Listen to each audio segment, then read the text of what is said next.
Welcome to my PowerPoint presentation on the Tuskegee study of syphilis, one of the most infamous research failures in U.S. history. Today, I will be discussing the ethics, law, healthcare policy, and cultural competency surrounding this study. A little background. The Tuskegee study began in 1932 and continued through 1972. It was a public health service project to observe the natural progression of untreated syphilis in black men in rural Alabama. The study consisted of 600 participants, 399 with syphilis, and 201 did not have the disease. Participants were told up front they were being treated for bad blood, which was a local term that described anemia, fatigue, or syphilis. In exchange for participating, they would receive free medical treatment, free meals, and burial insurance. No time during the trial was spent obtaining informed consent from any of the participants, nor were the risks or benefits fully disclosed to them. To make matters worse, by 1943, the treatment for syphilis, penicillin, had become widely available but was not offered as a treatment to the participants of the Tuskegee study. The men were instead given placebos so the government doctors could continue with their study. The significance.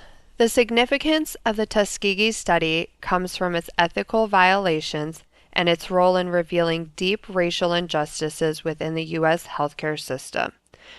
This study became a national symbol of medical betrayal, which shaped modern research and regulations, which is probably the only positive thing that came from this study. This remains as one of the most powerful reminders of the consequences for violating patient trust. Ethical issues. I previously touched on some of the ethical issues, but let's dive a little deeper. There was no disclosure of their diagnosis, meaning these men were unaware they had syphilis. Many of these men were married, still having intercourse and having children. These men, in turn, passed the syphilis to their partners and their children, many of whom had congenital defects or died from it. There was never any mention of the study's risk. These men who had syphilis were left untreated and ultimately suffered from blindness, gait disturbances, and dementia. Overall, these participants were misled from the beginning of the study through the end. They were never given full patient autonomy to make an informed decision about whether they truly wanted to participate in this type of study. I read a quote that stuck with me.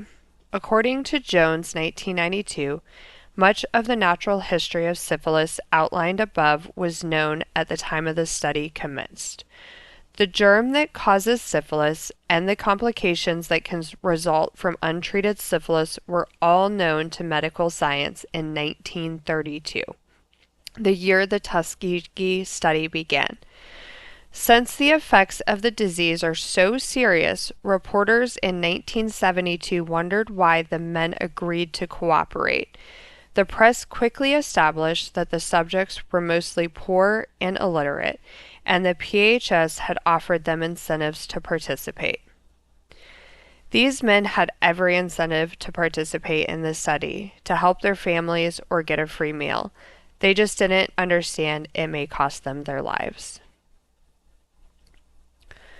Some of the legal issues. Legally, the Tuskegee study violated the participants' right to consent and safety.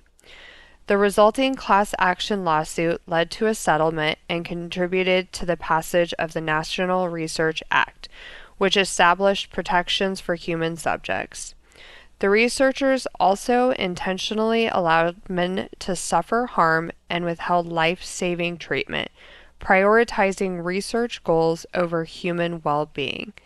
As stated previously, many of these men were married, and this did not just affect them, but their entire families.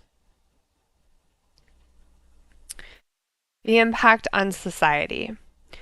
When people hear about studies like this, they lose trust in healthcare as a whole. This can lead to lower participation in clinical studies, despite new regulations and standards. It can also lead to an underlying fear of seeking medical treatment in general. This isn't something you stumble across one day and decide to lose faith in the system. This is a trauma that has been passed down from generation to generation. This study began 93 years ago, and we are still using it as a relevant learning point. I'm not sure that is trauma that can ever be mended.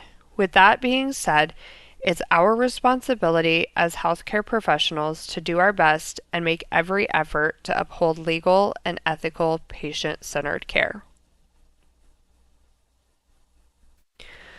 The impact it had on healthcare. A significant takeaway from this study is its impact on healthcare. Tuskegee transformed healthcare professionals by leading to the creation of IRBs, mandatory informed consent processes, stricter oversight of NIH-funded studies, and ethical training requirements for anyone conducting human research. Principles to prevent risk. Today we have several important legal and ethical safeguards that help prevent the kind of harm seen in the Tuskegee study. The Belmont Report reminds us to treat people with respect, protect their well-being, and ensure fairness in all research. HIPAA sets clear rules for keeping patients' health information private and secure. And the Ethical Code from the American Nurses Association and the American Medical Association gives healthcare professionals practical guidance for doing what's right in everyday practice.